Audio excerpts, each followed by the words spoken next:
It's Monday, June 11th, 2018, and I just watched the Square Enix press conference video.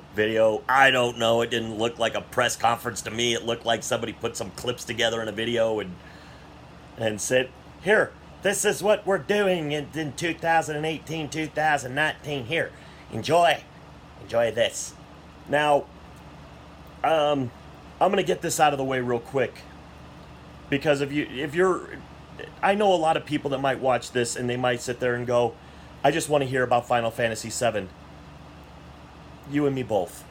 I mean, I would love to hear about it too. But they had a half-hour press conference. They didn't mention it. Not once. Did I miss it? Did I blink? Did somebody please tell me that I missed this? I really would like to have somebody send me a clip of them showing Final Fantasy VII in this press conference in 2018 because I missed it. Or it wasn't there. I didn't see it. Where was it? For me, this is worrisome because I predicted, I can't remember, I think my prediction was that it was going to come out like early 2020, like March or April of March to May of 2020. But they didn't even show anything. They didn't show a splash screen. They didn't show a teaser. They didn't show another cinematic trailer. They didn't show gameplay. They didn't show anything. We may not see this game for years, and I'm talking years. I may have to sit there and rethink if 2020 might be too optimistic. Early 20. I'm thinking at this point, I mean, the fact that I thought for sure we would see something at this E3 on Final Fantasy VII, and we didn't. Didn't see anything. I didn't see it. Like I said, did I miss it? Did I blink? Did I have a brain hemorrhage or something at that moment? Go into a small coma? What happened? Where's the game? So I'm a little worried that there was nothing, and I'm sure a lot of other people that know a lot more than I do are probably saying the same thing. I think we're all going, where's Final Fantasy VII? Game's still going to be made. The game's still going to be released. But why didn't we see a little bit more of it? They were able to show us something in 2015, and I don't think we've seen anything since.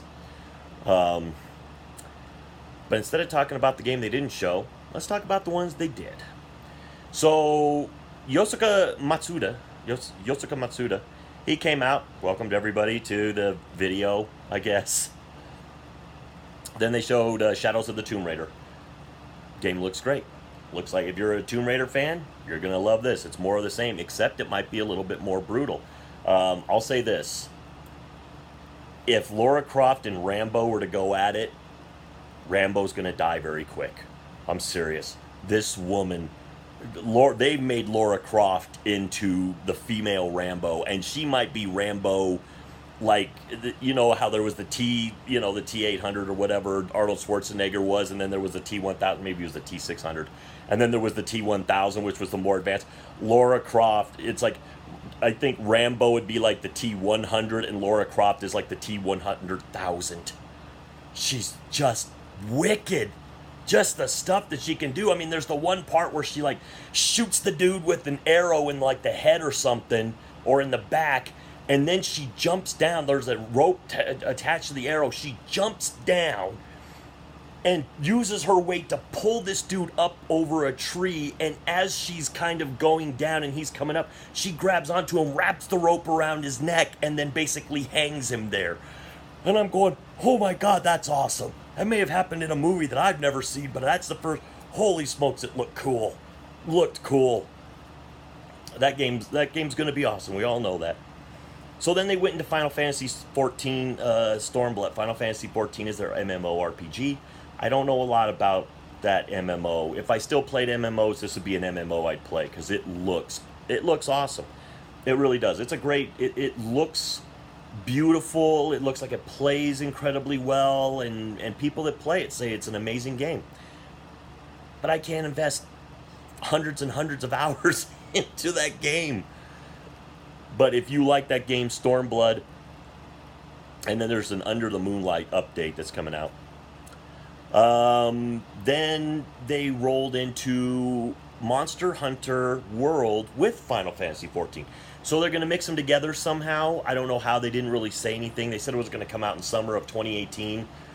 I get it. Summer doesn't technically start until like June 22nd or 21st or something, but it's hot now. So it's summer. So show us what you're doing. Why are you teasing us like this? Show me, show me, show me. I want to know why Monster Hunter World and Final Fantasy 14 are mixed. But it looks like it might be pretty sweet. Then they showed the awesome adventures of Captain Spirit, which we saw at the Microsoft press conference. Game's going to be free, which is interesting to me. It's going to release on June 26th. It looks like it tries to capture the spirit of being young again, and maybe for some of us that are very old and haven't been young for a long time, it might be worth a playthrough just to maybe have that childlike wonderment for a little while. Maybe we can lose ourselves and just kind of go, that's what it was like to be a kid. And maybe think back to maybe I miss it a little, although I don't think I do. But it might be fun to play that game, especially it's free. Why not give it a shot? Then they went into the game that I'm probably most interested in, Dragon Quest XI. Dragon Quest XI, Echoes of an Elusive Age, will come out September 4th of 2018. They didn't show any gameplay, but they don't really have to. This game has been out since July 29th of last year in Japan. So if you want to see gameplay of it, it exists. So you know how the game plays. But it looks great. And that's the thing that I loved about it. As soon as I saw the trailer start, and I hadn't seen anything on Dragon Quest XI up to this point, but as soon as the trailer started, I knew it was a Dragon Quest game. It's amazing that game has been, there's 11 iterations of it, and it starts all the way back on the NES, and you can still instantly tell when you're playing a Dragon Quest game. It's a beautiful aesthetic, it's a very unique aesthetic, and you can always tell. I'm very interested. I will get this game. It's only on the PS4, but I will get it. I love Dragon Quest 7 and 8. I didn't get to play 9 and 10, but I will play 11. The next game they went into, Babylon's Fall. I'm watching it. I'm watching the little thing that they're doing. They're showing some numbers, some years, some history, flashing up little words that are flashing up too fast and I can't read them. And I'm going, okay, I don't know what this is. What's it leading up to? And then they show the name, Babylon's Fall. And then after that, they showed Platinum Games. And I went, I'm in. Platinum Games is making it. You dang tootin', I'm in. As soon as I saw Platinum Games, I became interested. They didn't show any more of it. But now that I know it's Platinum Games involved, now I'm a lot more curious.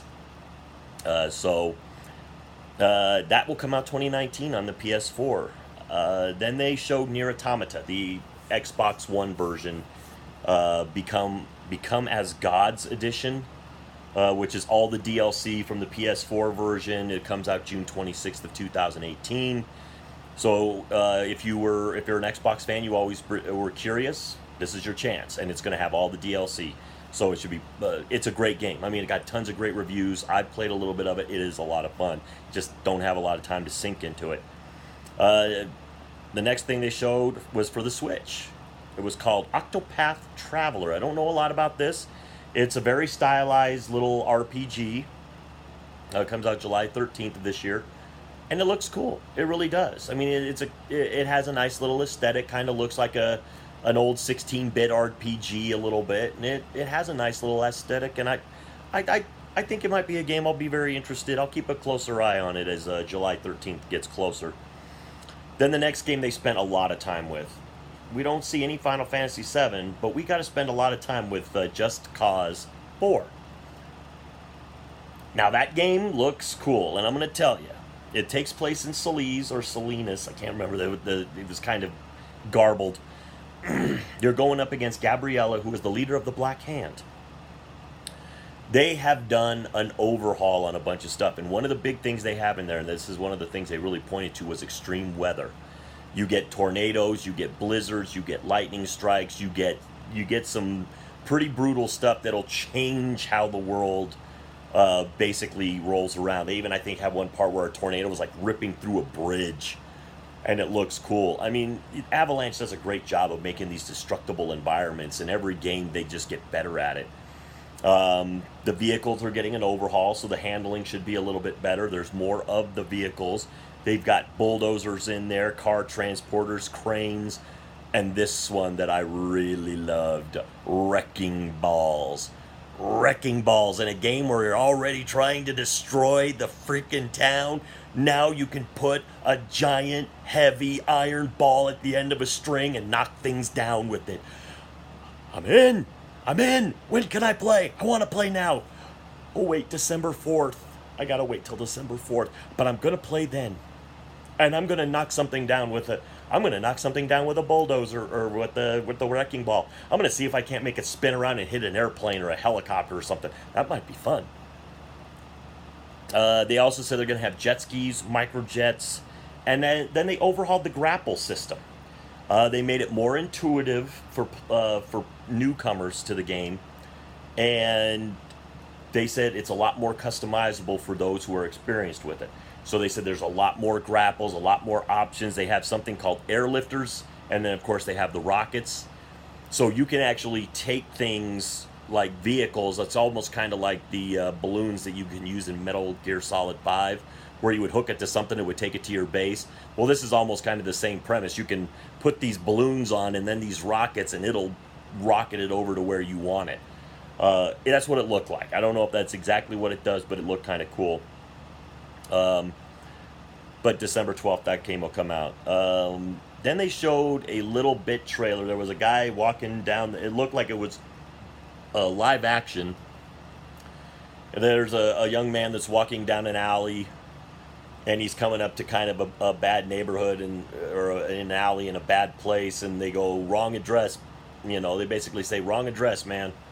And the guy kind of goes, you know, like he can't hear. And then he whoops their butts. He just whoops their butts. Because then it goes into the gameplay footage of this guy whooping their butts, and it was just like, it looked really good. It did. It's called The Quiet Man. And they're going to tell us more about that in August of this year. But it looks really good. The fighting in it looked amazing, and it was just like, wow. I'll be keeping my eye on that game, The Quiet Man. It looks pretty cool.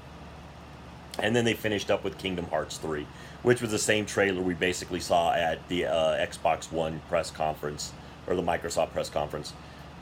So all in all, what am I going to grade this? I love the Just Cause stuff, and I love the Dragon Quest stuff, and Octopath Traveler.